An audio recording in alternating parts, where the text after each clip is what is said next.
Donc le mec me dit que j'ai un nez de juif. Le type, quand il est de profil et qu'il y a le soleil derrière lui, t'as l'impression que son visage a une érection. Mais c'est lui qui me dit, je trouve que t'as un nez de feuge. Non. Non, j'ai un nez qui ressemble à celui de la famille de ma grand-mère. Hein, tous à peu près le même pif. Mais non, j'ai pas des grandes oreilles non plus, parce que les autres, ceux qui m'avaient dit, bah, pourtant tu travailles, t'as pas de l'argent de côté, m'avaient aussi dit, c'est bizarre, t'as pas un gros nez, t'as pas des grandes oreilles. Non, mais par contre, espèce d'enfant de putain, c'est quand que toi et ton pote l'alcoolique, vous me rendez les 50 balles que vous me devez. Non, parce que c'est moi qui vous avais avancé pour le logement, pour le déplacement professionnel. C'était il y a 6 mois, j'attends toujours que vous me remboursiez.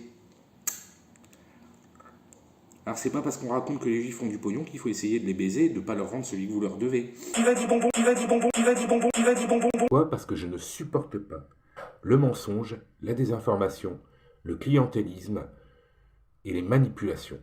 Et ça, vous savez que ça a toujours été le cas sur cette chaîne. Je n'ai jamais supporté les mensonges. Je n'ai jamais supporté les manipulations. J'ai toujours eu horreur de ces petits jeux à la con. Il y en a qui m'ont dit que je devais me faire violer. Alors ça m'est déjà arrivé quand j'avais 5 ans. Je me suis fait enrichir culturellement, comme on dit. C'est pas une bonne expérience. Que je vous souhaite pas. Enfin, ça dépend de qui. Et dans quelles circonstances. Il n'y a aucun d'entre eux qui a jamais essayé de me violer. Pourtant j'étais beau gosse quand j'étais gamin. Mais c'est-à-dire que j'ai croisé des pédophiles 2 fois dans ma vie.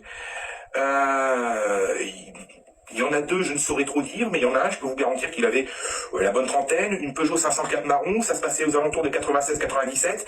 Ah, et il était le... Bon, je vais pas le dire.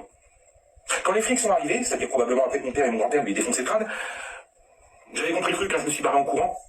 Sauf que le mec, comme il était pas futé, qu'il avait pas inventé le fil à couper le beurre, bah, il était resté dans la rue, au cas où il y a un autre gamin qui serait sorti. Là, tu vois le mec qui est là, qui va dire bonbon? Bah non, je veux pas de bonbon, puis je me barre en courant quand tu sors de ta bagnole pour essayer de me choper. Ouais, donc mon père et mon grand-père sont sortis, je pense qu'ils lui ont défoncé le crâne. Quand les flics sont arrivés, ils disaient, ah, mais on connaît très bien lui. Il est déjà pas mal connu pour ce genre de fait. Donc tu vois, la plupart de ceux que j'ai croisés, bah, ils étaient pas précisément catholiques.